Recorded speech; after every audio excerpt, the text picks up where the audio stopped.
इकडे पुण्यात भाजपकडून सर्वाधिक महिलांना उमेदवारी देण्यात आली आहे। सर्वसाधारण मधून पुरुषांना वगळता 9 महिलांना संधी देण्यात आली आहे। 165 पैकी 90 जागांवर महिला उमेदवार रिंगणात आहेत। निवडणुकीत महिलांना सर्वाधिक उमेदवारी देणारा भाजप पक्ष ठरलाय। 165 पैकी तब्बल 90 महिलांना भाजपने निवडणुकीच्या रिंगणात उतरवलंय, तर यंदाच्या निवडणुकीतील पक्षातील सर्वाधिक महिलांना संधी दिलेला भाजप हा एकमेव पक्ष आहे। भाजप उमेदवारांचा मतदानाआधीच विजय झालाय। कल्याण डोंबिवलीत 2 नगरसेवकांची बिनविरोध निवड झालेली आहे। प्रभाग क्रमांक 18 अ मधून रेखा चौधरी, प्रभाग क्रमांक 26 क मधून आसावरी नवरे यांची बिनविरोध निवड झाली आहे। मुख्यमंत्री फडणवीसांकडून दोन्ही नगरसेवकांचं अभिनंदन करण्यात आलं। नमस्कार। सगळ्यात आधी मी माझ्या सहकारी कल्याण डोंबिवलीतील रेखा चौधरी आणि आसावरी नवरे यांचं मनापासून अभिनंदन करते।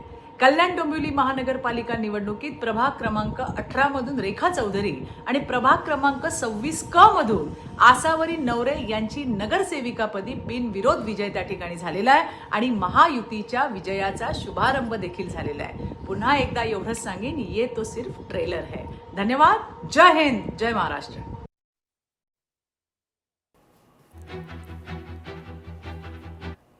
वळूयात पुढल्या बातमीकडे। युती टिकवण्यासाठी ठाण्यात भाजपचा नेहमी बळी गेलाय। भाजप आमदार संजय केळकर यांनी हे वक्तव्य केलंय।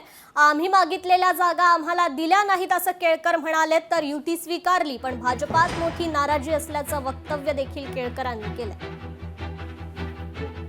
भारतीय जनता पार्टी ठाणे ही नेहमीच काही बऱ्याच वेळेला आपल्याला बघायला मिळतं की याच्यामध्ये बाकीचं सगळं टिकवण्याकरता शहराचा बळी दिला जातो।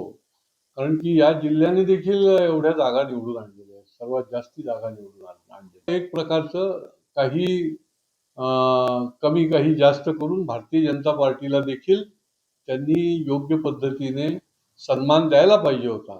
कार्यकर्त्यांमध्ये जी नाराजी आहे ती अगदी साधी नाराजी नाही आहे, तर की त्यांनी जाऊन अपक्ष म्हणून फॉर्म भरेपर्यंत किंवा काही जण तर दुसऱ्या पार्टीत जाऊन लढण्यापर्यंत ती नाराजी। लोकशाही मराठी ऐका, पहा, जागरूक रहा।